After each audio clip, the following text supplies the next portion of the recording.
WhatsApp மூலமாக பொய் செய்திகளை பரப்பி அரசியல் வரலாறு தெரியாத இளைஞர்களை மூளைச்சலவை செய்து எப்படி தங்களை மீட்க ஒரு மீட்பர் வருவார் அப்படின்னு நம்ப வச்சு ஏமாத்தி ஆட்சியை பிடிக்கிறாங்க அப்படிங்கறதுக்கு கிளாசிக் எக்ஸாம்பிள் தான் தோழர் மருதையன் அவர்கள் இந்த காணொளியில பேசியிருக்கிற இந்த அரசியல். எப்பவுமே அப்படித்தானே இருக்குதுங்கிற எண்ணம். ஆமாமா, அந்த காலத்தில் நாம் பார்ப்பனர்கள் அப்படி இருந்தாங்க நம்மளால படிக்க முடியல, இப்படி போனோம், நடந்தே போனோம், பள்ளிக்கூடத்துக்கு 8 கிலோமீட்டர் நடந்தோம், இதெல்லாம் கேட்டா எல்லாம் பழைய கதை, கிரிஞ்சுன்றாங்களோ சொல்றவங்கள பூமரங்கள் சொல்லுவாங்க. இந்த தலைமுறைக்கு அது தெரியாது.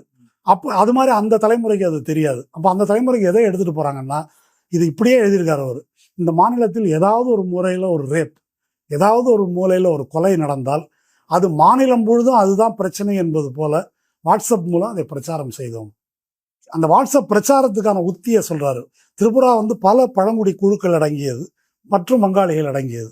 ஒவ்வொரு பழங்குடி குழுவுக்கும் அவர்களிடம் நிலவுகின்ற பொது மனநிலை கருத்துக்கு ஏற்ப அதுதான் எங்க கருத்துன்ற பிரச்சாரத்தை நாங்க செய்வோம். எக்ஸாம்பிளோட சொல்லணும் அப்படின்னு சொன்னாங்க. இப்ப கவுண்டர் சமூகம் அவங்களுக்கு தலித்துகள் மேல ஒரு இது இருக்குன்னு வச்சுக்குவோம்.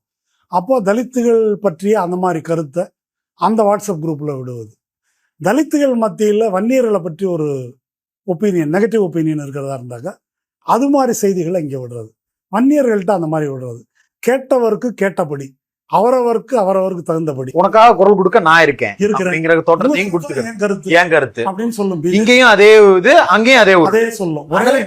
அப்போசிட் குரூப் இது அதை பத்தி எழுதுறாரு அவர். இதை நாங்க எங்க கற்றுக்கொண்டோம் என்றால் கேம்பிரிட்ஜ் அனலிட்டிகால. இது தெரிஞ்ச வாசகர்களுக்கு தெரியும். ட்ரம்ப் ஜெயிப்பதற்கு எப்படி அவங்க மேனிப்புலேட் பண்ணாங்க ஃபேஸ்புக்கை வச்சு அப்படின்றது. அந்த மாதிரி இதை நாங்க பயன்படுத்தணும்.